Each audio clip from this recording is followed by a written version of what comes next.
So this is the second video for the April 23rd class. Here's an example of AI-generated art. And it's a picture of John Dewey having a conversation with a robot. We made reference to it in the first video. This is evidently produced using SDL-XL 1.0. And this is released under a Creative ML OpenRail++ license. It's it's some version of an open source license. And this is you can find this on GitHub. So, given Alan's process and intentions, it'd be difficult to argue that this is not art simply because he didn't directly produce the image himself, for the same reason that it would be difficult to argue that photographers are not artists because they don't make the image directly themselves. They use a camera. Nevertheless, when cameras were first invented, people believed that this would spell the end of painters. However, AI cannot replace the aesthetic choices and judgments of humans, because it is we who must decide if anything produced by AI has merit. The role and the tools of the artist might be changing, but their place in whatever system that produces artistic works remains paramount. Of course, this does not mean that anything generated by AI counts as art. One can, with very little thought or effort, type in a prompt and generate an aesthetically impressive image. However, such images will lack thought about what the image is supposed to express or communicate artistically. Alan did consider these things, and this is what distinguishes Alan's use of the AI from the way anyone else might use it. Still, we might still consider generative AI to be ethically problematic because of the economic threat to professional artists. Regular paying work in the arts can be hard to come by, and producing art can be time-consuming and expensive. AI will be able to generate content far cheaper, faster, and more efficiently than human artists. As one artist put it, "This thing wants our jobs. It is actively anti-artist." Not only does AI have the potential to destabilize the art industry by taking jobs, but it adds insult to injury by using artists' work as training data. Well, I've heard that argument before, but frankly, it can create jobs rather than take jobs away. Similar problems arise when we think about generative AI in mass media, such as movies, television, or music. In addition to being able to generate a static image, AI can be used to make music and, as we've discussed, deepfakes. In a short time, the world has moved from early deepfakes appearing on the internet to the deployment of deepfakes in film and television. Digitally de-aging actors with computer-generated imagery has been around for a few years, but films like Indiana Jones and The Dial of Destiny have been able to digitally de-age their stars using deepfake technology. Similarly, deepfakes can be used to bring characters played by deceased actors back to the screen. AI can also be used in the writing process to produce scripts. In music, AI can be used to generate models of a musician's voice, allowing one to produce audio tracks where an artist's voice can be recreated as if they were really singing. This has the potential to make recording a cheaper and more efficient process for the same reason that Auto-Tune, a program that corrects the pitch of a singer's voice, is heavily favored by the industry. In 2023, a group that was able to create an AI reunion of the band Oasis, styled as Alsis, using AI to add Liam Gallagher's voice to tracks. On YouTube, one can find countless AI-generated vocal tracks that make it seem as if one singer is singing a song they never recorded. Ever wondered what Donald Trump and Joe Biden would sound like recording the 1978 song Sultans of Swing? How about Johnny Cash singing Barbie Girl? one could use AI to create just about anything.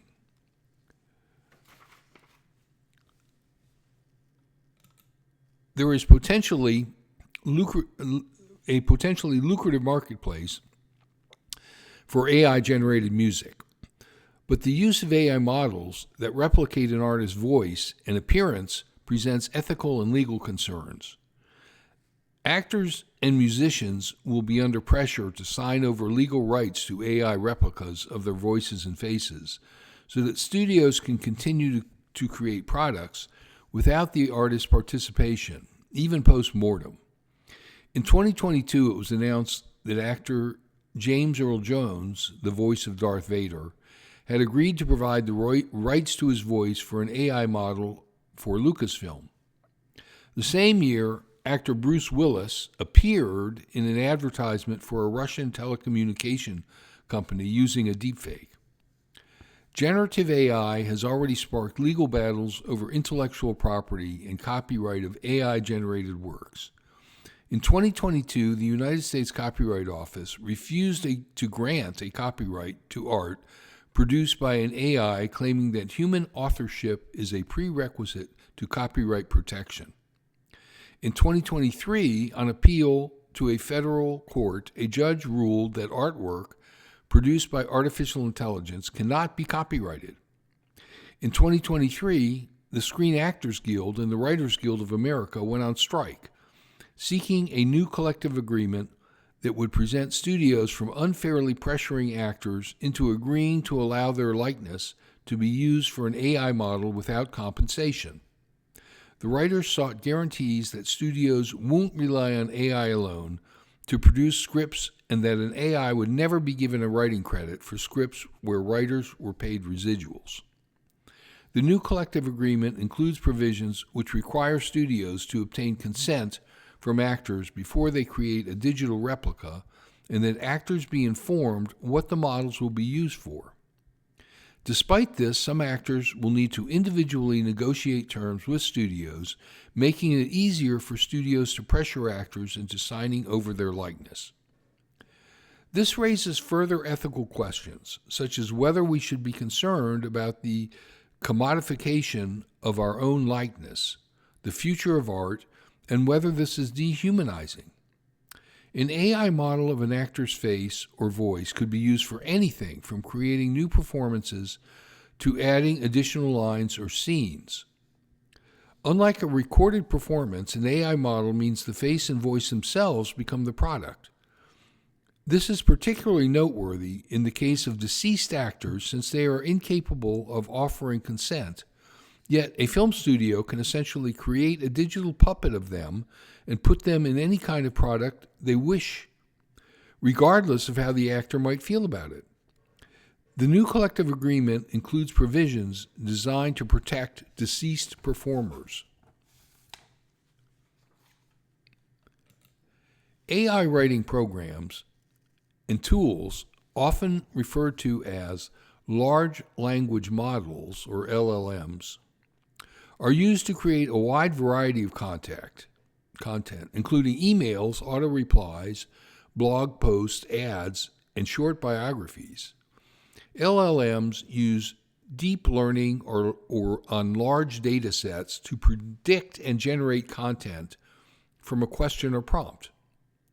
Advancements in AI writing programs raise concerns regarding learning the fundamentals of reading and writing in secondary and tertiary education, academic integrity, the social implications of interpersonal communication, and the future of work.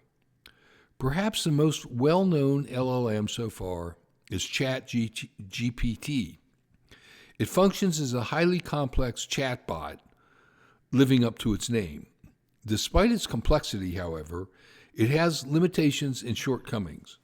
It makes mistakes, struggles with some moderately complex mathematical tasks, and can reinforce biases and stereotypes. Although reasonably accurate, we should be cautious in how much credence we place in its answers.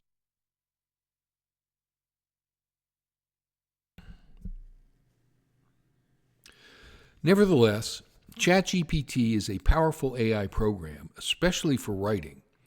It can pass medical and business examinations, including the MBA exam at the Wharton School at the University of Pennsylvania. ChatGPT can perform at the level of professionals, making many uneasy about its potential to replace human jobs and cause widespread unemployment. For example, many translators worry that ChatGPT threatens their profession, particularly considering its facility with natural language tasks. However, large language models may unlock possibilities that will benefit us all. For example, there is the alarming problem of fatigue among healthcare professionals and the parallel issue of hiring medical workers rapidly to fill gaps in times of crisis. Given its proficiency to pass medical exams, ChatGPT could assist in developing competence in such healthcare workers, help reduce costly lapses of attention or monitoring, and allow professionals to focus on other pressing tasks. Delegating writing or language-based tasks or problems may improve communication and efficiency. The launch of ChatGPT has also caused alarm among educators. Students can use it to generate written assignments nearly instantly. Jeff Shatton writes, ChatGPT threatens many aspects of university education, above all, college writing. It is simple to turn ChatGPT into a tool for academic dishonesty. But how should we react to this issue? Both instructors and students have a stake in this matter. Some educators have taken a firm, restrictive stance. For example, psychology professor Glenn Geher adopts an anti-AI policy. In his courses, Geher's policy begins with the statement, "The use of ChatGPT and other AI-based sources is fully disallowed." Geher goes on to have students sign a pledge or promise to refrain from using such technologies in his class. Even so, he concedes that this policy is a finger in the dam, admitting that the surge of such technology is likely too strong to withstand for much longer. But a deeper motivation for Geher's stringent policy comes from knowing that writing is not simply a product, but rather a process that taps into communicating, thinking, and inquiring. Okay, so this wraps up the second video for April 23rd. We'll continue with the third video next.